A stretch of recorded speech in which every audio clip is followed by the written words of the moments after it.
Este es el árbol genealógico de todos los demonios de la Biblia. Con esa frase empieza un mapa que recorre siglos de textos, tradiciones y lecturas teológicas. Un árbol cuyas raíces nacen antes de Adán y cuyas ramas llegan hasta las visiones finales del Apocalipsis. En los próximos minutos trazaremos ese árbol.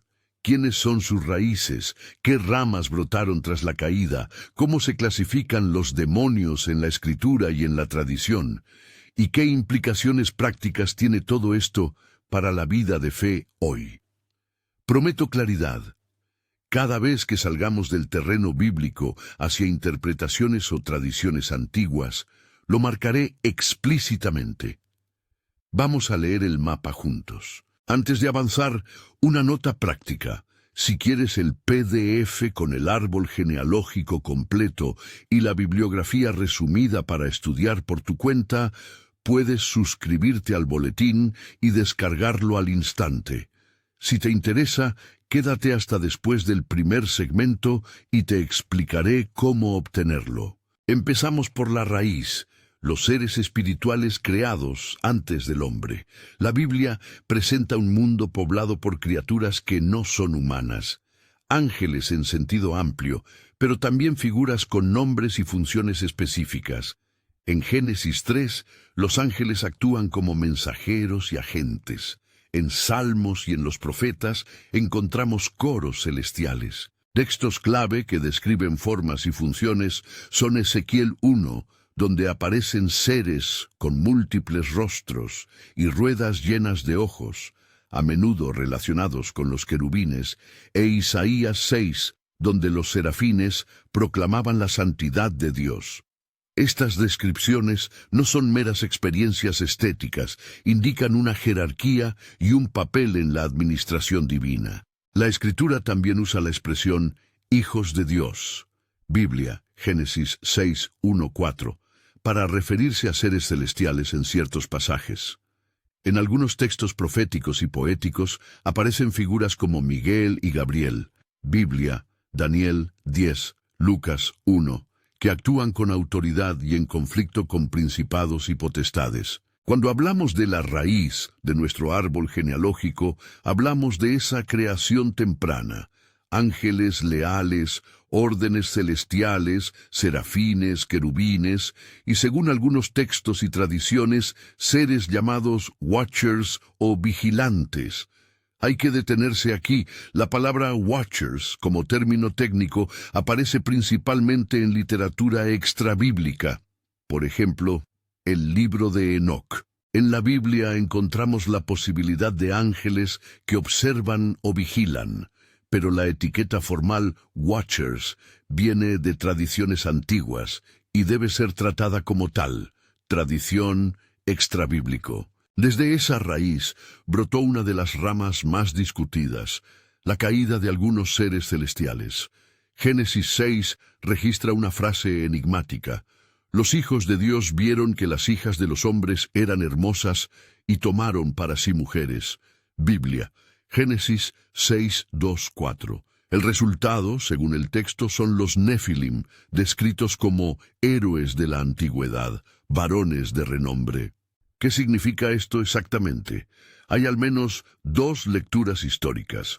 Una lo entiende como una interferencia literal de seres celestiales con la humanidad, lectura que conecta con la tradición de los Watchers, y otra interpreta hijos de Dios, como la descendencia piadosa de Set, que se mezcló con hijos de Caín.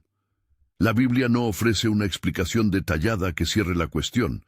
El propio texto es conciso y misterioso. La referencia a los Nefilim reaparece en Números 13:33, donde los espías describen gigantes en la tierra como los Nefilim. Biblia, Números 13:33. Lo que sí aparece después en la narrativa bíblica es la respuesta de Dios, el diluvio como juicio sobre una humanidad corrompida. Biblia, Génesis 6, 8. Más adelante, otros pasajes aluden a ángeles que pecaron y fueron encarcelados. Segunda Pedro 2, 4 y Judas 1, 6 hablan de ángeles que no guardaron su dignidad y que están encadenados en tinieblas para el juicio. En estos textos bíblicos hay una clara idea de castigo y restricción para ciertos seres espirituales que habían transgredido. La Escritura habla de límites impuestos por Dios a los ángeles rebeldes. No desarrolla en detalle toda la genealogía posterior. Eso es importante para mantener la línea. La Biblia afirma la existencia de ángeles fieles y ángeles que pecaron. Los enlaces posteriores, cómo exactamente se transformaron en demonios o el papel preciso de los Nefilim muertos, recaen en parte en interpretaciones y en tradiciones antiguas que expanden la historia, tradición. Aquí encontramos la primera gran división en nuestro árbol genealógico, la rama de la caída prediluviana que va de hijos de Dios, Nefilim, juicio, diluvio, destino de los rebeldes. Algunas tradiciones judías posteriores desarrollan una conexión adicional. Los Nefilim, al morir por el diluvio, habrían quedado como espíritus inmundos que rondan la tierra y atacan a los humanos, y así se convertirían en una fuente primaria de demonios. Esta idea aparece con fuerza en el libro de Enoc y en ciertas interpretaciones rabínicas, tradición extrabíblico. La Biblia no declara explícitamente que los Nefilim muertos se convirtieron en demonios. La noción es una hipótesis antigua que busca explicar la continuidad de manifestaciones espirituales malignas después del diluvio. Por eso la marcaremos con un signo de pregunta. ¿Nefilim, espíritus inmundos? Es una posibilidad interpretativa histórica, no una doctrina bíblica cerrada. Pero el árbol no se limita a esa rama.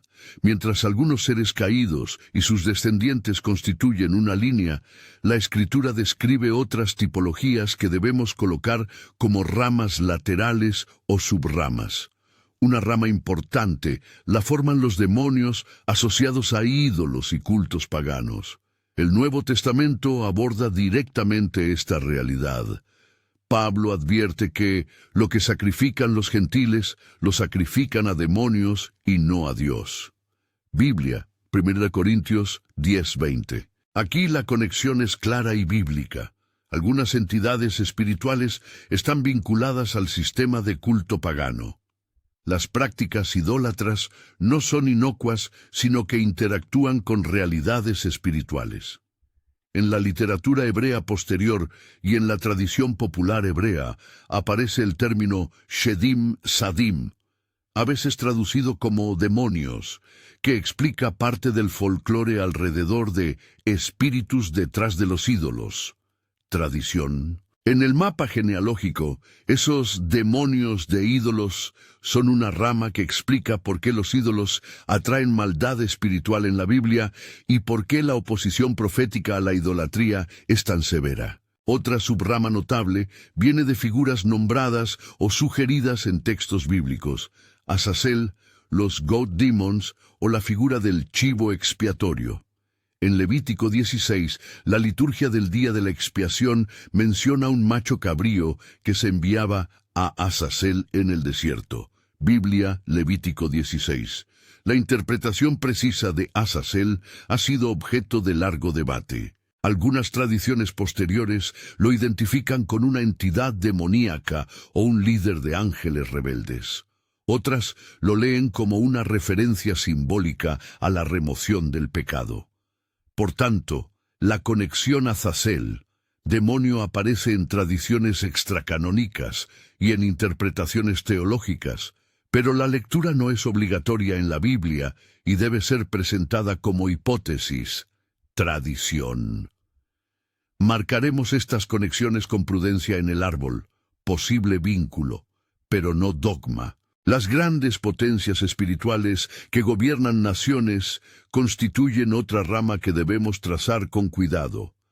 En Daniel 10, un ángel le habla a Daniel de un príncipe del reino de Persia y de cómo Miguel intervino. Biblia, Daniel 10. El texto sugiere que hay agentes espirituales con influencia regional o nacional, lo que la teología cristiana ha llamado a veces príncipes o espíritus regio. La Escritura muestra que existen resistencias espirituales vinculadas a sistemas y territorios. Importante, no podemos trasladar automáticamente esos príncipes a figuras políticas concretas modernamente sin evidencia textual. Si lo hacemos, debemos marcarlo como indefinido o especulativo. En nuestro árbol, los Princes of Nations son ramas que explican la interacción entre esferas espirituales y la historia humana, pero su identificación con entidades contemporáneas es incierta. Avanzando en el mapa, encontramos la rama de los gigantes y los Raphaim o Refaim. El Antiguo Testamento recuerda la existencia de pueblos y figuras gigantescas. Goliat es el ejemplo mejor conocido. Biblia, 1 Samuel 17. Deuteronomio y otros libros mencionan a los Raphaim como habitantes antiguos. Biblia, Deuteronomio 2, 10, 11. Ver también 2 Samuel 21. ¿Son estos gigantes descendientes de los Nefilim o una categoría posterior? Las respuestas varían. Algunos intérpretes ven continuidad entre Nefilim y Raphaim. Otros los distinguen y los vinculan a contextos humanos extraordinarios. En cualquier caso, la presencia de gigantes en la narrativa bíblica genera en el árbol una serie de nodos que se relacionan tanto con la historia humana como con lo sobrenatural. En el Nuevo Testamento, la imagen de espíritus inmundos y la evidencia de posesiones muestra una realidad activa. Jesús expulsa demonios, llama impurezas a ciertos espíritus y se enfrenta a casos como el de Legión. Biblia, Marcos 5, Lucas 8, donde una multitud de espíritus toma el nombre de esa legión. El dato es significativo. La Biblia presenta a los demonios como agentes conscientes, capaces de influir en la voluntad, de agruparse por nombres y de interactuar con el mundo físico. No dice siempre de dónde provienen en términos de genealogía cósmica. Ofrece testimonios de su actividad. Por eso, en el árbol, los espíritus inmundos, unclean spirits, constituyen una rama transversal. Aparecen en múltiples contextos y no siempre reclaman un origen único y exclusivo. Llegamos a una de las ramas más visuales y dramáticas del árbol, las langostas demoníacas y el rey Abadón Apolión del Apocalipsis. Biblia, Apocalipsis 9. En la visión de Juan salen del pozo del abismo criaturas como langostas con poder para atormentar a los hombres. Su rey se llama en griego Apolión, que significa el que destruye. El texto también usa el nombre hebreo Abadón, que significa ruina o destrucción. Estas imágenes apocalípticas han sido leídas de múltiples maneras, literales, simbólicas y mixtas. Lo que el texto hace claramente es presentar seres organizados en una misión de juicio, sujetos a límites temporales y, sobre todo, subordinados al propósito de Dios. En el árbol genealógico, las langostas de Apocalipsis ocupan una rama escatológica. No son simplemente incidencias locales, sino actores en la escena del juicio final. Otro nodo importante en nuestro mapa es la relación entre demonios y prácticas rituales, sacrificios a Moloch, Baal o Astarté, prácticas ocultas y hechicería. La Biblia repite de manera insistente la correlación entre la idolatría y la opresión espiritual. Los profetas denuncian sacrificios a ídolos como prácticas que abren la puerta a engaños espirituales y a la presencia de espíritus contrarios a Dios. Biblia, 1 Reyes, Jeremías, Oseas. Ver también 1 Corintios 10, 20. En términos genealógicos, esto sugiere que hay ramas del árbol que se alimentan y reproducen a través de cultos y ritos, algo que la Escritura condena con firmeza. Para unir nodos con ejemplos concretos de la Biblia, en Daniel 10 vemos la lucha codificada entre poderes espirituales en forma de príncipe de Persia y príncipe de Grecia. Biblia, Daniel 10. En el Evangelio de Marcos y Lucas, la historia de Legión revela cómo los demonios pueden identificarse en plural y poseer a una persona hasta el punto de causar autolesiones y aislamiento social. Biblia, Marcos 5, Lucas 8. En el Antiguo Testamento, los relatos sobre Goliat y los gigantes nos muestran la dimensión física y simbólica de adversarios gigantescos. Biblia, 1 Samuel 17. Y en el Apocalipsis, las langostas y Abadón muestran la función escatológica de ciertos seres espirituales en el plan divino. Biblia, Apocalipsis 9. Ahora bien, ¿cómo reconcilian estas piezas quienes han intentado construir genealogías completas? Existen dos grandes enfoques. Uno toma la Biblia como eje exclusivo y se limita a trazar relaciones basadas estrictamente en lo que los textos canónicos dicen. El otro combina el canon con literatura intertestamentaria y tradiciones rabínicas para llenar vacíos y explicar fenómenos. El segundo enfoque aporta riqueza narrativa y conexiones sugestivas. Por ejemplo, al explicar la continuidad entre los Nefilim y demonios posteriores. Pero también introduce supuestos que deben marcarse como tradición o como hipótesis. En nuestro árbol combinaremos ambos niveles. La estructura central estará en lo bíblico y donde se incorporen interpretaciones antiguas, las colocaré claramente como tales. Una rama que merece atención especial es la de los nombres o categorías que la tradición ha preservado. Shadim, Shedim, Sehim, a veces traducido como demonios cabríos, Rafaim, Nefilim, Abadón, Apolión y otros. Algunos nombres tienen base directa en textos bíblicos, Refaim, Nefilim, Abadón. Otros se consolidaron en la tradición extrabíblica y en la literatura apócrifa. Al presentar el árbol, conviene mantener etiquetas, Biblia frente a tradición, y un signo de interrogación o indefinido cuando la conexión es especulativa. Por ejemplo, identificar a Azazel como líder de los Watchers es una afirmación propia de la literatura de Enoch y de la interpretación rabínica, no una declaración canónica del Pentateuco. Por tanto, la colocaremos como tradición. Hacia el epicentro del mapa encontramos una tensión narrativa potente. Si los demonios tienen orígenes antiguos y cierto orden, ¿qué papel juegan hoy? Efesios 6:12 nos da la pauta.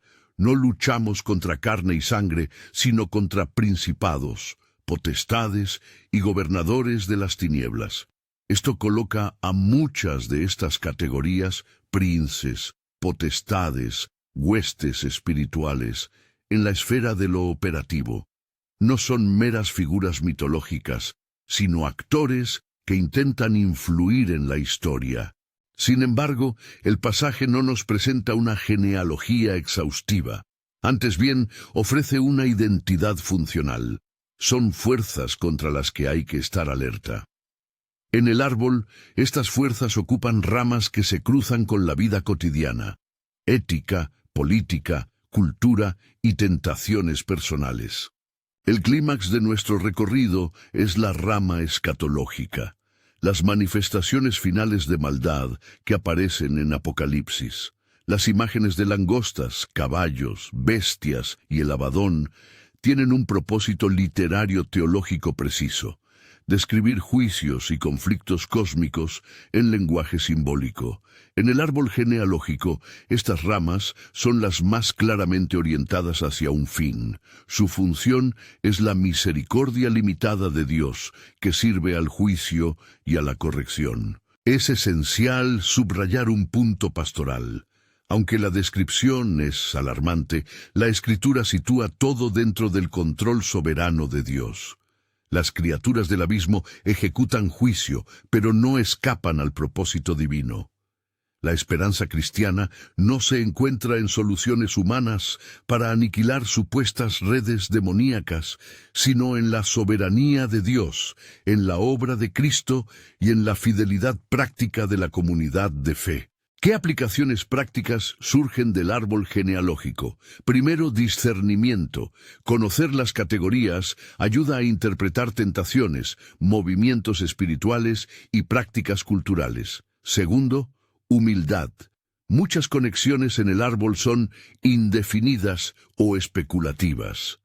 Debemos resistir la tentación del conocimiento sensacionalista. Tercero, preparación espiritual. Efesios 6 ofrece una receta práctica que no promete sensaciones espectaculares, pero sí equipamiento espiritual fiable, verdad como cinturón, coraza de justicia, zapatos del Evangelio, escudo de la fe y la espada del Espíritu, Biblia, Efesios 6, 10, 18.